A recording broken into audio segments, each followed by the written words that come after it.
by saying that Ghana's experience over the last 15 months demonstrate that African countries can not only navigate crisis, but obviously be able to harness the opportunities such crises present for reforms.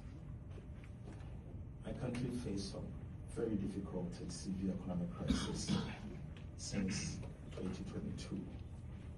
However, following the implementation of very bold policies and reforms, particularly since January 2025, we have been able to rebuild the macroeconomic fundamentals in record time.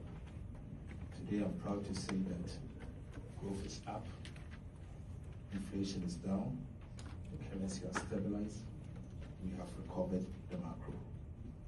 Largely, what we've been able to do last year, for example, we were able to move expenditure, total expenditure on commitment basis as a percentage of GDP from 2022 levels at 22.7% to about 16.6% in 1 year, cutting expenditure by about 6% of GDP in 1 single year.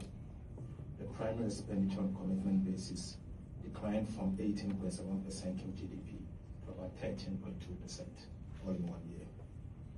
All of this was done without hurting growth.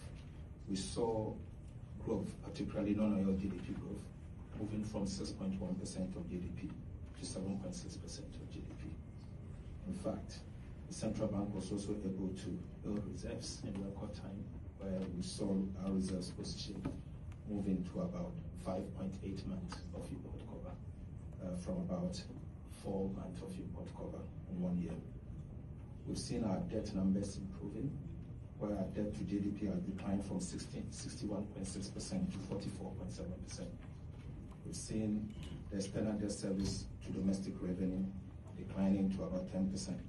And we've seen interest payment as a percentage to GDP, to domestic revenue, about 28.8%.